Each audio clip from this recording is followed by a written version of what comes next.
muchas gracias por estos minutos que creo que eran importantes para tener una, pues, más idea de quiénes estamos en esta aula esta mañana, ya en este día que concluye el Foro Panamericano Alumni. La pregunta de fondo es, ¿y qué hacemos con los graduados? Porque hemos visto datos, la importancia de tener información precisa, datos duros, hemos hablado de motivación, hemos hablado de estrategias de marketing, estrategias de creación de relatos cara a la motivación, a la acción, pero la gran pregunta es si hemos caído en cuenta de lo que significa tener lo que podría ser, en el mejor de los sentidos, un verdadero ejército al interior y después al exterior de nuestros campus para hacer todo tipo de cosas. No solamente es la recaudación de fondos, sino incidir en agendas públicas, apostar por determinadas causas, y esto es muy relevante y es un poco de lo que va esta charla. ¿Qué es la acción por relación? Y así le hemos denominado esta conferencia, la fuerza de los graduados, es cómo podemos lograr cara al exterior un efecto multiplicador para muchas cosas, aprovechando una fuerza que tenemos y que no tiene nadie más, y que son los graduados de nuestras propias instituciones. ¿Qué poder hacer con ellos? ¿Qué pueden hacer ellos por nosotros? Y me parece que, dicho de otra manera, es cómo lograr un efecto vertebrador para lograr mucho más, lograr incidir, lograr cambiar cosas. Si lo vemos en un sentido más trascendente como punto de inicio, cara al bien común en los lugares en donde estamos, cómo podemos tener una participación más activa y más decidida. Entonces lo vamos a ir planteando. Desde luego, a ver, hay de graduados a graduados en instituciones diversas, y también hay que decir que no nos podemos hacer cargo de todo lo que hagan para bien o para mal, porque efectivamente sería también profundamente injusto para una institución decir, oye, tal persona, político, economista, deportista, puede haber tenido una trayectoria notable en un inicio, y tampoco podemos decir, oye, es que esto, por alguna acción negativa que tenga en el futuro, esto va a manchar la honra de la institución. Sería profundamente injusto. No nos podríamos hacer cargo de lo que en el ámbito de su libertad hagan nuestros graduados 5 años, 10 años, es más, 5 minutos después de la graduación. Hay cosas que ya no nos competen, pero lo que sí hay que poner de manifiesto es que muchas veces aprovechamos bastante poco graduados que puedan ser memorables, recordables, que tengan fuerza y que en realidad pueden contribuir a la propia marca de la institución. En este caso, por ejemplo, Harvard se asocia de alguna manera, tiene un peso político específico, y la clase política, si hablamos un poco de este vocacionamiento de las propias universidades, se les va identificando con las ligas mayores para ciertas cuestiones. Y ahí tenemos un solo ejemplo que no es el único. No nos podríamos detener más porque la conferencia busca entrar también en acciones muy puntuales. En el caso de los creadores de Google, por ejemplo, en la vertiente Stanford, pues también, efectivamente, esto acá ha sido una empresa exitosa, una empresa muy notable, también con luces y sombras en la trayectoria de estos personajes, pero en todo caso forman parte hoy de la marca Stanford. Si nos vamos al MIT, pues desde luego en la parte automotriz, este es un caso sumamente significativo, pero no el único. Y también en el caso, por ejemplo, de toda la carrera digamos, en la aeronáutica, y Edwin Buzz, el astronauta, pues evidentemente también es referido y ha sido ampliamente explotado por el MIT para un montón de conferencias. Y entonces evidentemente caemos en cuenta que le están sacando una positiva ventaja a graduados que me parece que son notables, de carne y hueso como todos, insisto, y por lo tanto también no podríamos de alguna manera apostar a ojos cerrados por ellos, porque las cosas pueden cambiar en un momento determinado. Si nos vamos al ámbito mexicano, pues evidentemente tenemos ahí a dos personas en campos distintos, ambos galardonados con el premio Nobel. Aquí tuvimos el privilegio de tener recientemente a Mario Molina, al Nobel de Química, dando una conferencia en la Universidad Panamericana, y bueno, Octavio Paz, y ambos forman parte de, digamos, los egresados. Esos han egresado de muchos lugares, pero sin duda alguna también de la UNAM, la Universidad Nacional Autónoma de México, y por lo tanto, en la trayectoria UNAM son parte de la historia. Aquí se ha hablado mucho de relatos, pero es que los relatos tienen nombre y apellido. Así se crea, en el mejor de los sentidos, la leyenda de muchas instituciones con personajes memorables, insisto, que en sus campos son notables y por lo tanto trasladan un poco de lo que son a la institución de la cual provienen. Y me parece que aquí en todo caso, bueno, a ver, Ellos optaron en su momento por las instituciones que quisieron, pero finalmente ya son parte de esa historia y aquí la pregunta de fondo es cómo se puede aprovechar este tema.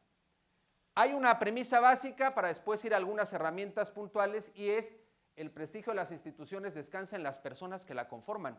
No le demos más vueltas. Yo me he dedicado más bien al tema político, a las campañas y a la comunicación política, pero siempre comentamos y lo comento en mis clases y lo he comentado con muchos políticos. Cuando hablamos del mercado de votos, porque a final de cuentas los votos son un mercado, pero no se nos olvide que hablamos de personas. Y cada persona que el político ve como un votante y que nosotros podríamos caer en la tentación de ver a los alumnis como una estadística más, que efectivamente hay que tenerla radiografiada, diagnosticada y demás, pero es que ahí hay historias de vida peculiares, muchas sorprendentemente atractivas, y de aprovecharlas más, además que nos implicaríamos más, lograríamos una sinergia espectacular. Y además, aquí esto no es una entelequia, esto que se nos ha planteado como reputación, prestigio, comunicación. La buena comunicación está hecha por personas. El día a día, la imagen, la buena fama de las instituciones está configurada no por sus edificios, está configurada por su gente, por todos los que transitan en un momento determinado, por los que ahí trabajan y por los que trabajaron.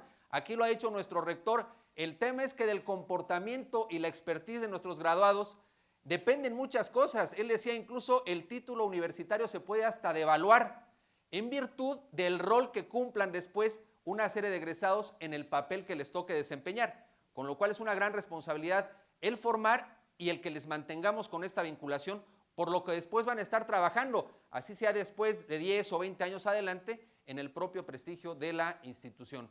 Esto es muy relevante, no se nos olvide que hablemos de personas y aunque parecería un asunto muy fácil de digerir, me parece que lo tenemos que tener todo el tiempo claro. Los egresados se convierten en nuestra mejor carta de presentación, sin duda alguna. Ahora, ¿cómo comunican? Le vamos a dar mucho enfoque de comunicación a esta charla. ¿Cómo se comunican o nuestros alumnos comunican la universidad más bien con su trayectoria profesional, sin duda alguna? A ver, aquí efectivamente trayectorias que van siendo notables, hablan muy bien de la institución en todos los campos.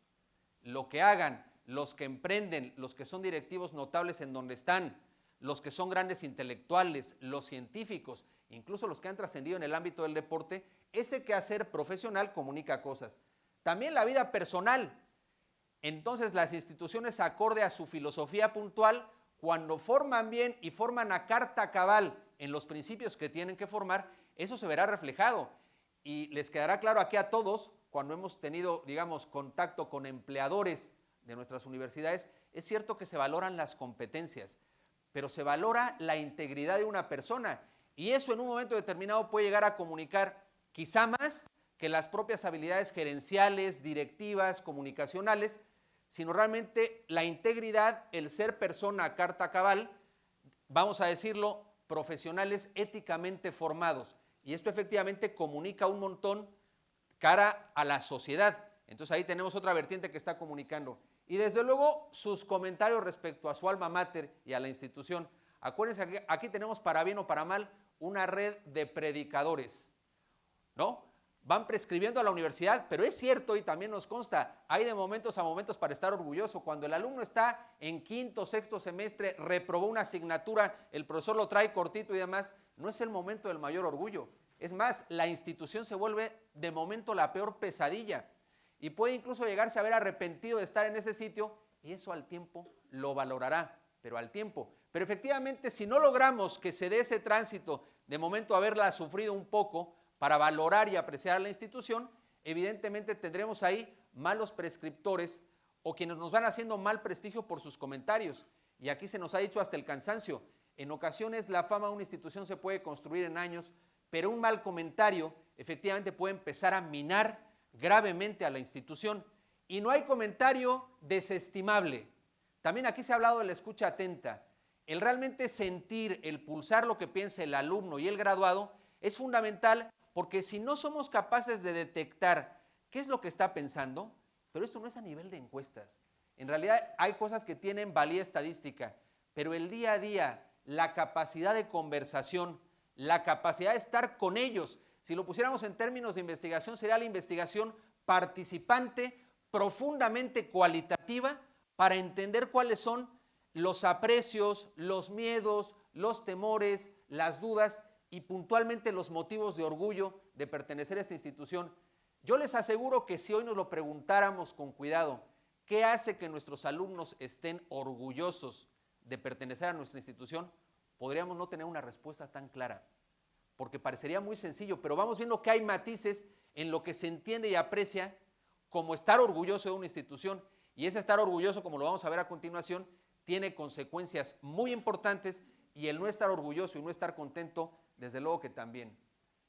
A través de todos de los graduados influimos en muchas áreas.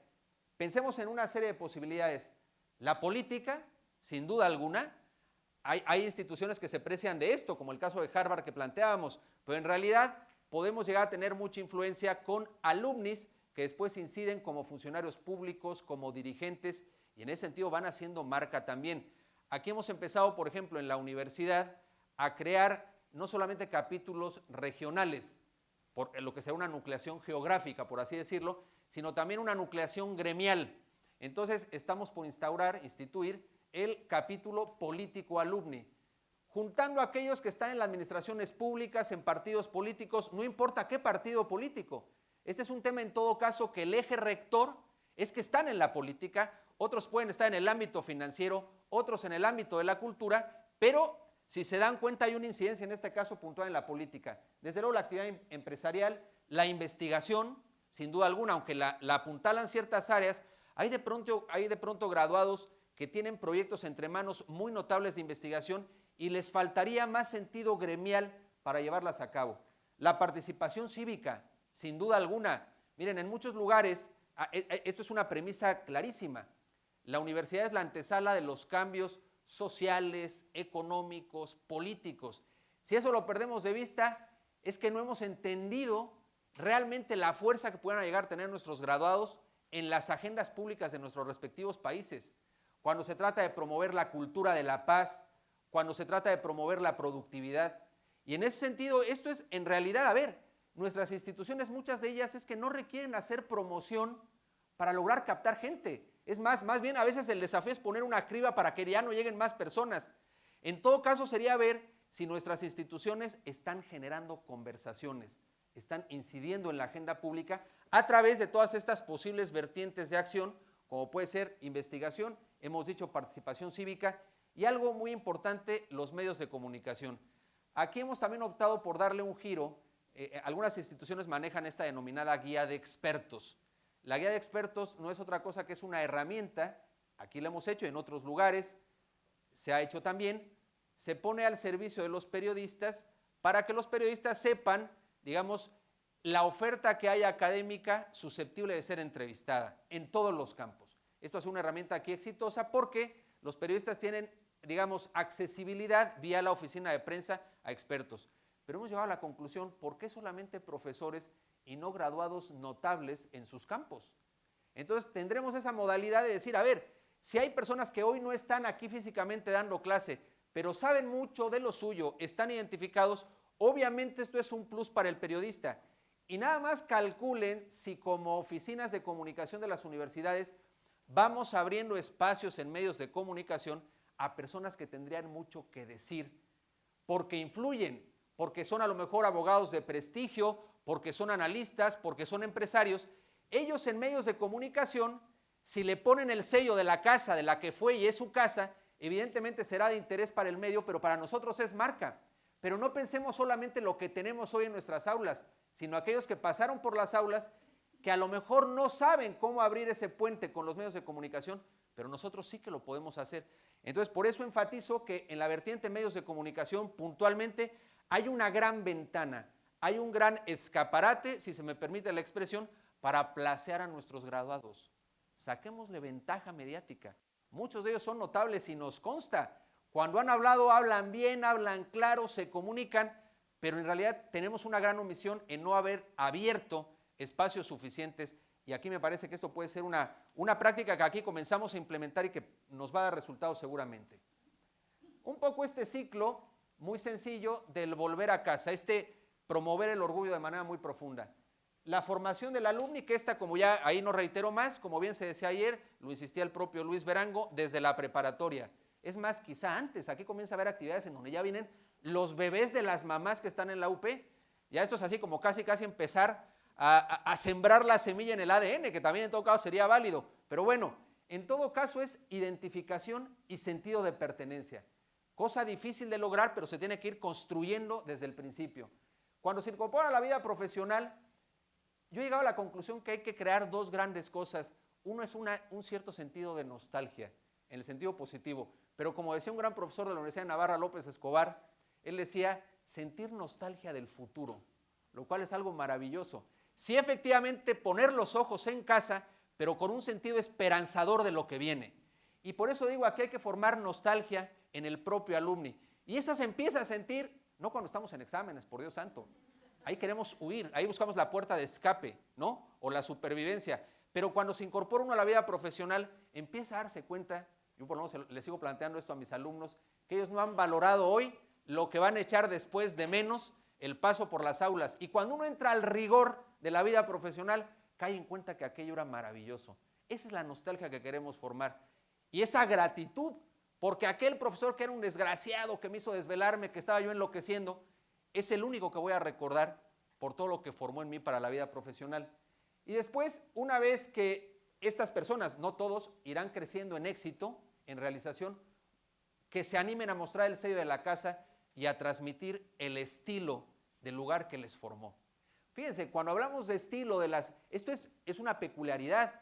Así como no hay una ciudad igual a otra, cuando hablamos de la marca de las ciudades, cuando hablamos del alma de las ciudades, cuando hablamos del vocacionamiento de las ciudades, hay ciudades que producen vino, hay las que producen tequila, hay las que son famosas por las pieles, por las bolsas, la ropa, en fin. Todo eso que es peculiar en las ciudades también se da en las instituciones. Hombre, todas se educan, pero efectivamente hay sellos particulares. Y es como lograr que eso, que ni siquiera se tiene que decir en palabras, sino que una institución tiene en su ADN, dicho de una manera más filosófica, es lo que es sin lo cual no sería, esa institución es capaz de trasladarlo en el propio quehacer de los alumnos, en su manera de ser, en su manera de enfocar las cosas, en su manera de posicionarse respecto a la problemática social de un país o a la problemática económica. Y entonces, efectivamente, cuando se logra que yo digo que es una tríada así virtuosa de las cosas, es ese volver a casa, pero como quien vuelve a nutrirse de lo mejor que hay. Esto para mí es comparable a la vida en familia. A la vida en familia. Uno se forma en torno a una mesa en una casa, a las sobremesas, a la convivencia, al diálogo con padres, con hermanos. Y después se va, porque efectivamente la vida va llamando al que tiene que conformar otra familia, un proyecto, a veces nos vamos muy lejos, pero cuando uno vuelve a casa por algún acontecimiento familiar, vuelve a paladear lo que fue el lugar del cual salió. Y en ese sentido es lo que tendríamos que lograr provocar, ese volver a casa, pero no volver solamente para una cena. Eso sería relativamente sencillo. Si montamos una cena que esté a todo dar, como la que se montó ayer aquí, y el mariachi es razonablemente bueno, la gente vendrá, y si el tequila es bueno, también vendrá. Pero el punto no es a lo que vienen, sino qué es volver. ¿Qué es volver en el sentido profundo para implicarse en cosas? Porque podríamos tener, insisto, lo que se nos planteaba en el caso Colombia era notable, y envidiable, esa parte de tener estructurado ese diagnóstico. Y estoy seguro que el desafío para todos nosotros es con base, ahora sí que en estas relaciones, en estas bases de datos, cómo lograr esa implicación profunda en muchas cuestiones. Porque yo les aseguro que si nos pusiéramos solamente como meta hacer una megaconcentración de todos nuestros graduados, sería una especie como de meeting sensacional, pero la pregunta, ¿y qué hacemos con todos ellos una vez que los tengamos de vuelta a casa? Y esto va más bien de ir creando círculos concéntricos. Puede haber grandes acontecimientos memorables, pero ¿cómo logramos que acorde a sus gustos, posibilidades, viabilidad, circunstancias vitales, vocaciones particulares, se vaya cada uno implicando un poco, vamos a decir, perdonen la expresión, en su tribu particular, a la cual pertenece o a la cual quiere formar parte, porque esto va no de una visión centralista de hacer alumni, sino de ir detonando iniciativas, promoviendo, en todo caso, ese sería el gran motor de la universidad, promover muchas cosas y aceptar y dar causa a muchas otras más que quizá no hemos siquiera imaginado. y es que el talento se le tiene que dar vuelo, provenga de donde provenga.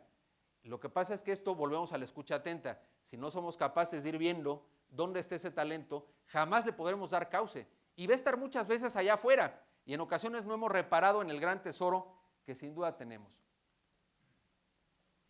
Cara un poco a lo que tenemos que formar en los propios alumnis, cuando hablamos de identidad, ayer se habló muchísimo, esto tiene que ver, aquí hablamos del principio universitario de la identidad, tiene que ver con los principios fundacionales, la historia, la misión, las tradiciones, las creencias de una institución, los propios mitos y las leyendas.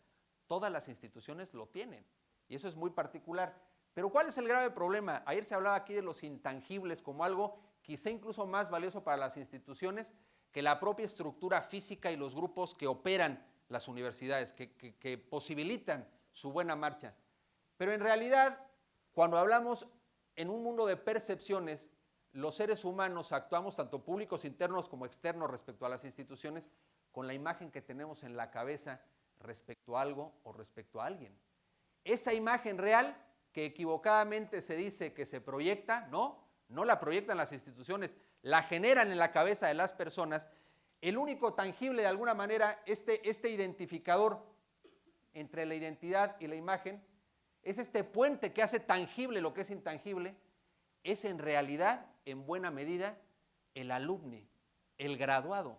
Porque efectivamente, volvemos al punto inicial, esta imagen de la cual nos vamos haciendo cargo o vamos teniéndola en la cabeza, si hablamos hoy de Harvard como una institución, evidentemente, más allá de lo que pueda ser su folletería, que en realidad quizá aquí en esta sala ni la recordemos, pero hay un tema que se ha venido construyendo en nuestra cabeza, la más de las veces, por personas egresadas de ahí, por proyectos o por la fuerza empresarial y política que tienen.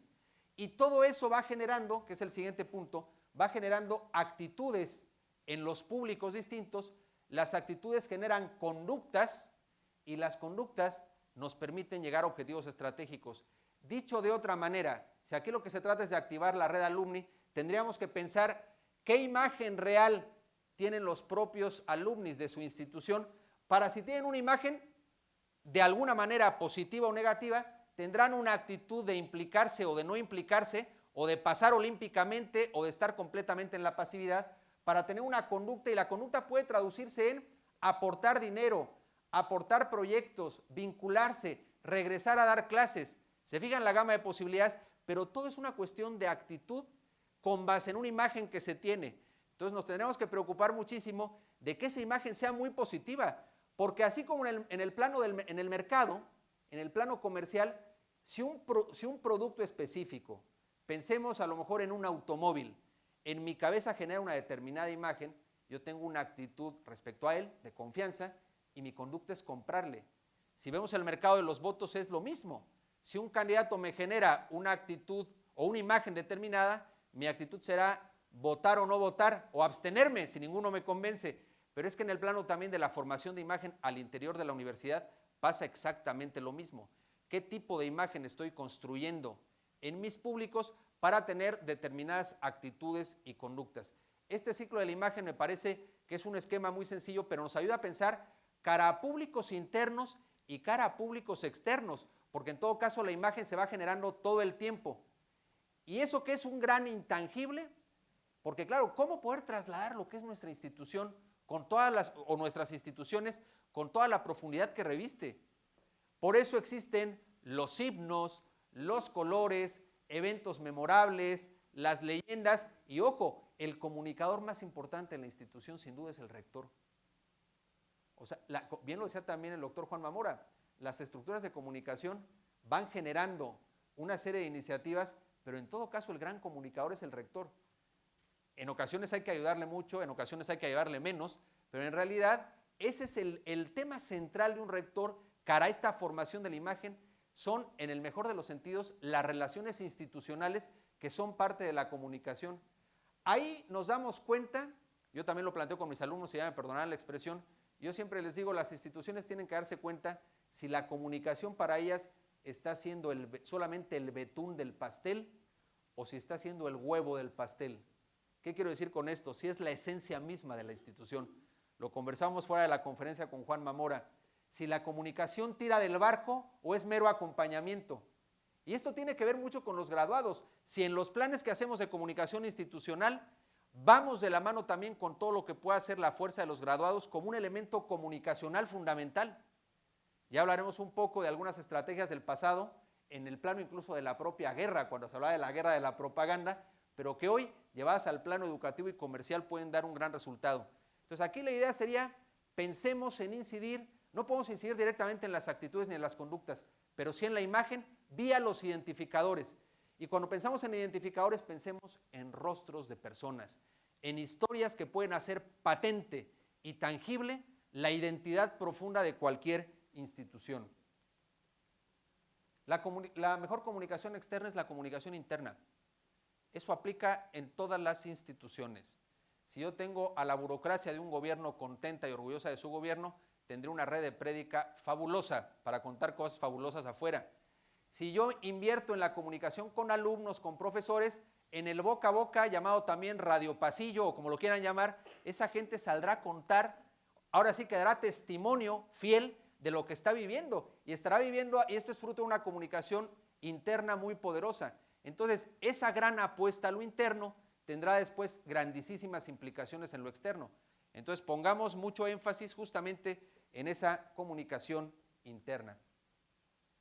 Ahora, un poco el proceso de esta formación de la imagen, simplemente en refuerzo a lo que he venido señalando, los alumnos son el principal identificador de las universidades y por lo tanto los más importantes conformadores de la imagen de estas en los diferentes públicos, que es lo que veíamos en el anterior esquema, y de la actitud y conducta de dichos públicos depende en gran medida el logro de objetivos estratégicos de nuestras instituciones. Simplemente planteado de otra manera lo que estaba visto hace un momento en el esquemita que estábamos planteando. La acción por relación, influir, muy importante, multiplicar mensajes, vertebrar iniciativas. Imagínense lo que puede ser esa caja de resonancia, porque en todo caso la universidad, aunque sea muy importante cara a un país, aunque sean muchas, son entidades muy pequeñitas. En proporción a los problemas, a las necesidades, a los desafíos, el que la universidad pretendiera por sí sola, que además tampoco le corresponde resolver todas las cosas que hay.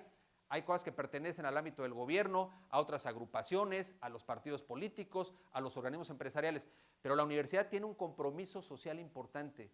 Tenemos una hipoteca social, quienes hemos sido universitarios, a después devolverle a la sociedad muchas cosas que nos ha dado. Y en ese sentido, ¿cómo podemos lograr estas tres premisas? Influir, multiplicar mensajes y vertebrar iniciativas. Y hay varios caminos que sugerimos o le hemos dado una vuelta para plantear lo anterior. Uno que lo hemos mencionado, organizar a los alumnis geográfica y gremialmente. Ya ponemos el ejemplo del capítulo alumni. Promover su presencia en organismos intermedios. Aquí nos ha pasado, y es donde la universidad puede jugar un rol interesante. De pronto nos hablan de organismos intermedios, nos hablan de organismos públicos, de consejos que monta el gobierno, de esquemas público-privados, pidiendo recomendación de qué personas podrían sumarse a un consejo educativo, a un consejo de investigación, a un consejo en materia de agua. ¿Por qué buscan a las universidades? Por la simple y sencilla razón del factor credibilidad y confianza. Si nosotros, yo no sé cómo pasa en otros países, pero aquí que sí hemos diagnosticado muy bien cuáles son las instituciones que tienen mayor reputación en este país, en México goza de reputación el Ejército, la Iglesia Católica y las universidades. Y después si nos vamos a la fase, digamos, al otro extremo, tenemos a los diputados, que no a los, es decir, puntualmente, y después a la policía, que será motivo de otra charla interesante.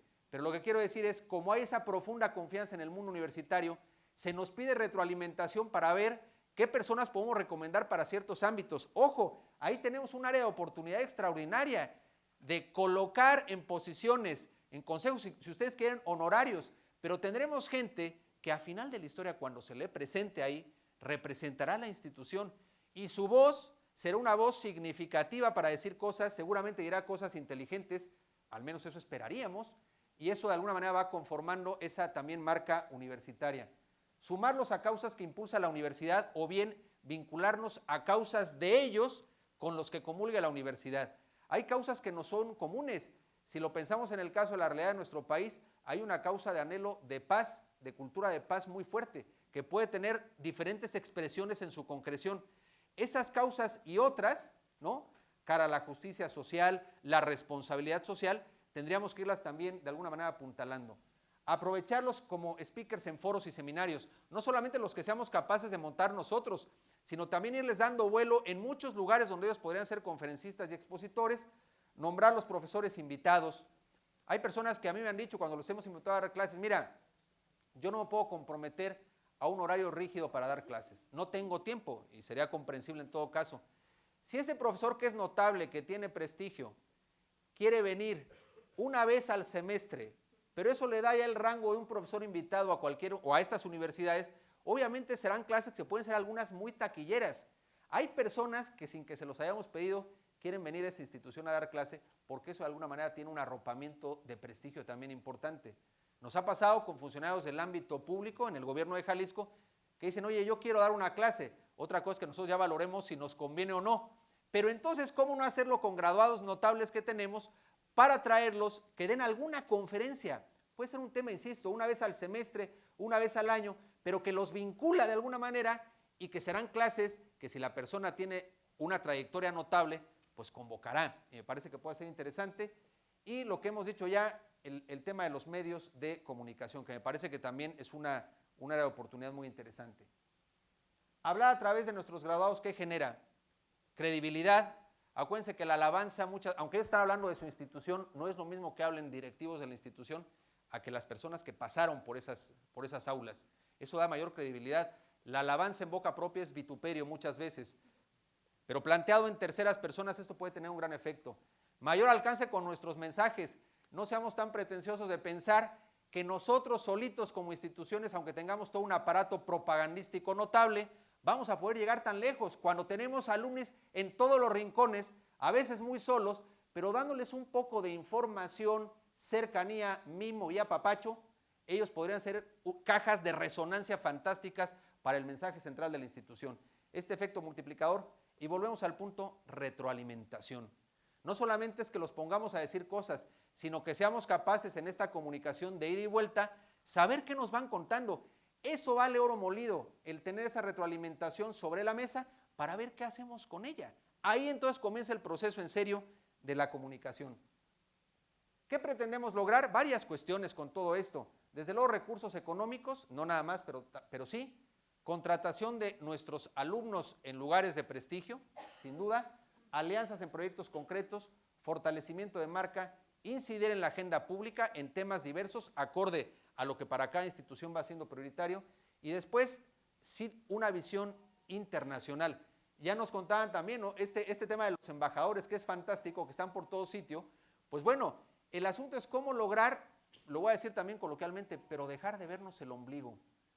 Hay unas endogamias bestiales, muchas veces cuando se trata de promover a los... Y aquí el tema es cómo lograr esta interconexión con alumnos de todo el mundo, lo cual nos va a abrir la cabeza para pensar con otros códigos, con otra lógica. Entonces yo sí veo como un objetivo muy puntual la internacionalización en todo cuanto estamos haciendo. Entonces, ellos es sello de la casa profundamente Harvard, que me parece que también vale la pena. Hay muchas historias más, lo que pasa es que hay algunas que son más vendedoras y que me parece que la cosa es que también escarbemos en nuestras propias universidades, porque luego nos quedaríamos asombrados de historias fantásticas que no estamos conociendo. En una de esas, personajes como este, nos daremos cuenta que además si no abonamos en ellos hoy, después nos pueden dar la espalda, porque es muy fácil llegar con Bill Gates 30 años después y él accedió. El caso es si esa relación con los empresarios de primera generación se empieza a consolidar el primer día de clases, porque los exitosos se van a sentir acompañados. No es lo mismo después al exitoso irle a pedir dinero, que además sería una visión muy pobre de la vinculación con los graduados, que efectivamente ser parte de su éxito, es decir, tener una historia compartida con él, que es lo que me parece que Harvard ha logrado con esta persona, con Gates. Bien, vamos a ver este pequeño...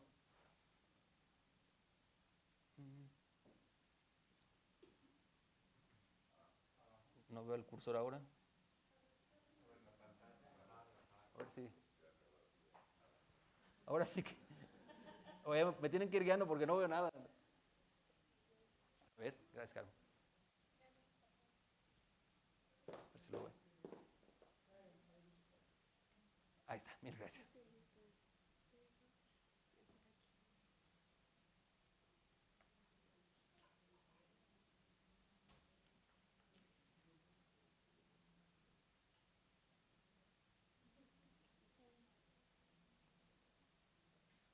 vas a conseguir, lo vas a conseguir.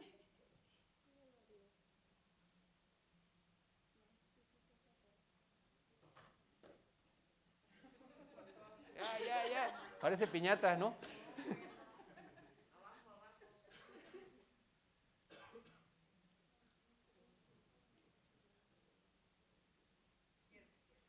Izquierda.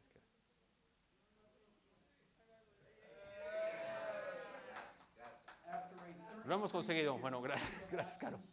From his alma mater, I am pleased to present to you Dr. William Gates.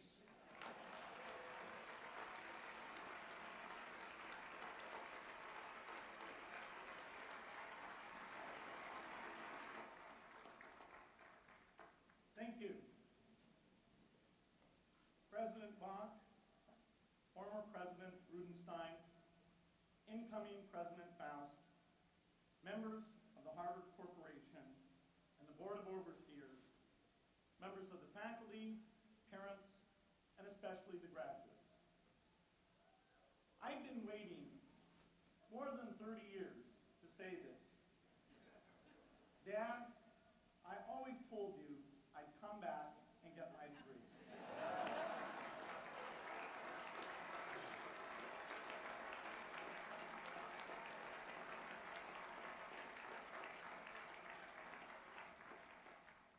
I want to thank Harvard for this honor. I'll be changing my job next year, and it will be nice to finally have a college degree on my resume. I applaud the graduates for taking a much more direct route to your degrees. For my part, I'm just happy that the Crimson called me Harvard's most successful dropout. I guess that makes me valedictorian of my own special class. I did the best of everyone who failed. But I also want to be recognized as the guy who got Steve Ballmer to drop out of business school.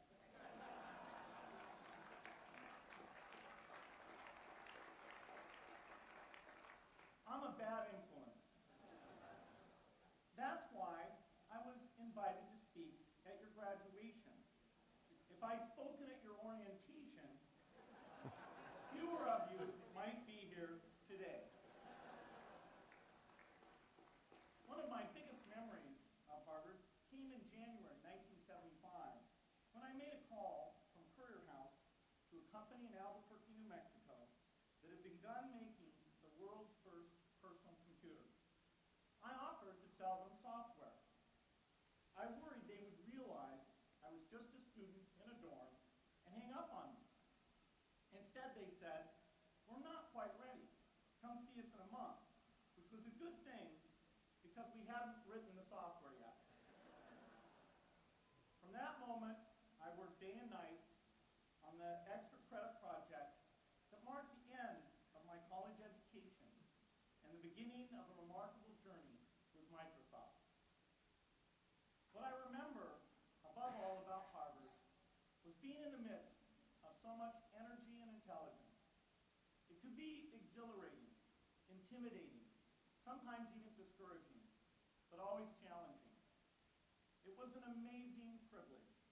And though I left early, I was transformed by my years at Harvard, the friendships I made, and the ideas I worked on.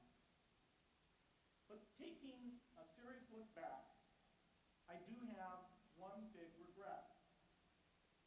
I left Harvard with no real awareness of the awful inequities in the world, the appalling disparities of health and wealth and opportunity that condemn millions of people to lives of despair.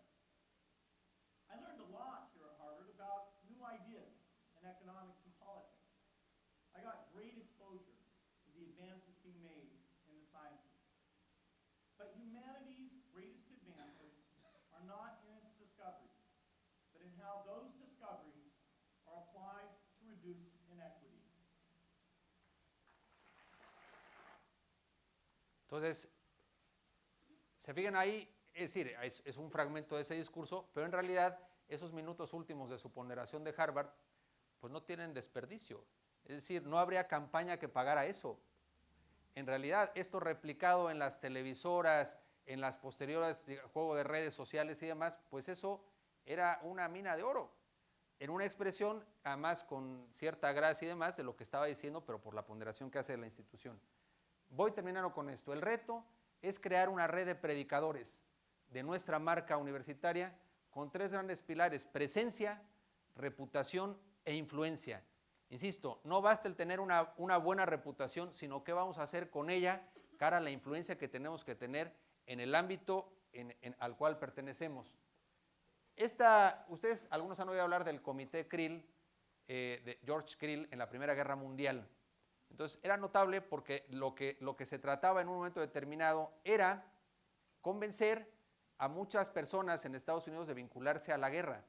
Y entonces, efectivamente, había que crear una conciencia propagandística y demás de entrar a la guerra. Pero no se hizo solamente a través de folletería y demás, sino sobre todo a través justamente de toda una red de prédica que montó Krill junto con otros periodistas muy notables, que en el fondo era ir creando comités, y es el comité madre de toda esta fue la estrategia propagandística en la Primera Guerra Mundial más notable.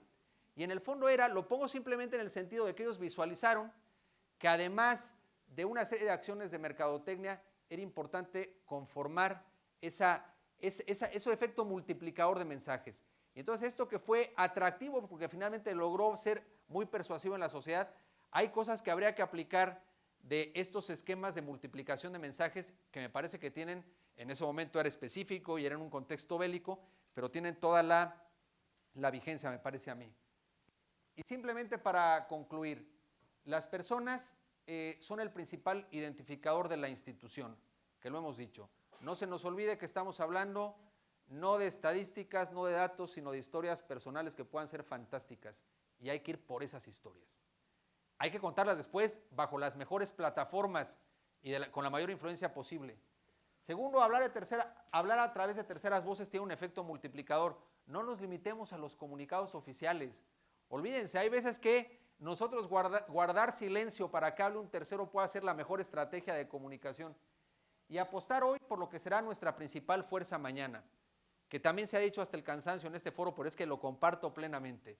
Sí, desde el que está en la prepa, luego el que recién llega a la universidad, se va identificando, ahí en el fondo estamos creando o conformando un portavoz, porque esa persona, si está orgulloso, seguramente después va a influir, pero eso se tiene que ir trabajando todo el tiempo. Es como los que nos hemos dedicado a la comunicación lo sabemos muy bien, de nada te sirve conformar una relación con un periodista la víspera de una crisis que vives como institución, porque te va a mandar a volar. Si esa relación con un periodista, con un columnista, con un directivo de un medio se fue labrando durante años, en las buenas y en las malas, el día que tú requieras dar a conocer una información o parar una crisis mediática, habrá el canal, habrá el puente tendido para hacerlo. Pero lo mismo pasa en esta visión de mañana. Y con esto concluyo. Se trata de sembrar una pequeña semilla que, si se cuida, con constancia y con esmero, dará mucho, mucho fruto en el futuro cara a nuestra reputación, a nuestra imagen y a nuestra influencia. Y hasta aquí sería lo que quería compartir con ustedes. Muchas gracias.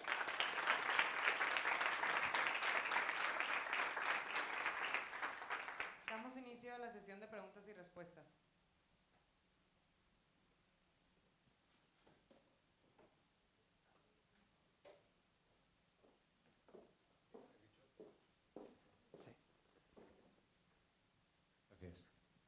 Luis. Felicidades por la ponencia. Has comentado un tema que parece interesantísimo, pero has pasado el convertir al alumni en un portavoz, pero con la metodología de poder desarrollar portavocías en alumnos. Qué interesante podría ser darles las herramientas, no solamente la vinculación emocional que estamos hablando y de compartir valores, sino darle las herramientas de portavocía. Totalmente de acuerdo. Aquí lo mencioné, es que tendría como dos vertientes esta portavocía a la que me refería, pero es cierto. Uno es aquel que simplemente por su trabajo profesional en su ámbito dice cosas que abonan al prestigio de la institución, que sería una suerte de portavoz informal al respecto. Pero también esto que apunta Luis es muy interesante. Aquí en esta universidad hemos hecho entrenamientos de medios en el C de televisión para empresarios, para políticos, en el sentido de dotarles de herramientas para que se comuniquen mejor cara a sus audiencias. Pero imagínense también ir dotando de capacidades comunicacionales a alumnos notables con potencial liderazgo para que después efectivamente, porque esto se forma también, luego puede haber portavoces desastrosos. Entonces, en ese sentido, el capacitar gente que después sí significa una buena fama, sería todo un tema también a desarrollar, efectivamente, porque esas habilidades hay que crearlas. Entonces, yo creo que va a haber una doble vertiente. A los que tienen ya prestigio también hacer que hablen más de la universidad, pero desde edades tempranas ir formando liderazgos para una incidencia pública posterior. Así que yo creo que esto de tener claro que la portavocía tendría que ser, miren, hay preparatorias que ya están formando, no solo cuando se enseña la materia de español, están formando no solamente en cuestiones gramaticales, sino comenzando a pensar en habilidades comunicacionales para los jovencitos. Eso también lo tendríamos que pensar en la universidad, con independencia de la asignatura que se estudie, no solamente para alumnos de comunicación, porque luego hay personas notables en lo suyo que son incapaces de hilvanar dos palabras. Y entonces efectivamente eso también nos limita en la posibilidad de tener una mayor incidencia. Así que me parece que es un punto muy importante, Luis. Muchas gracias. Creo que había ahí algún comentario, ¿verdad?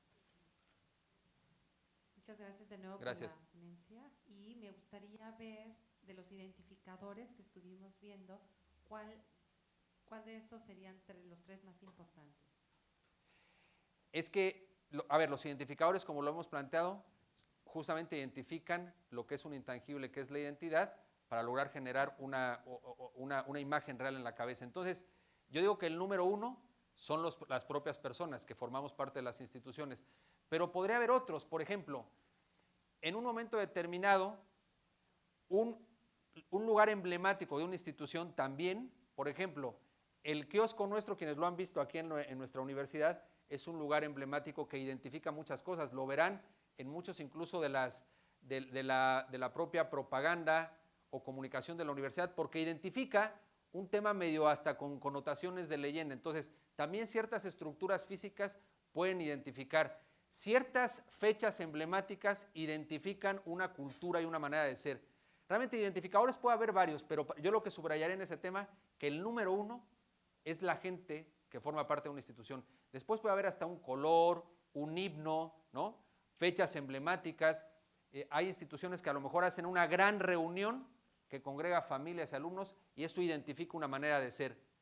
En algunos lugares, mira, incluso si nos vamos a temas que han sido aberrantes en el pasado, pero que identificaron una manera de ser, si analizamos el nazismo, hay un tema de esos de comunicación así fuerte, pero desde la lógica de sus identificadores, cómo plasmar lo que ellos planteaban como la superioridad de la raza aria o el dominio del adversario, lo plasmaron en colores, en símbolos específicos que incluso lograban el aterrar al enemigo o generar orgullo en los propios. Entonces, todo ese tipo de simbolismo lo utilizan hoy muchas instituciones, no ese, me refiero, otros. Pero lo que quiero decir es que con diferencia el identificador más fuerte sería en todo caso el rostro humano que denota una manera de ser, ¿no? Gracias.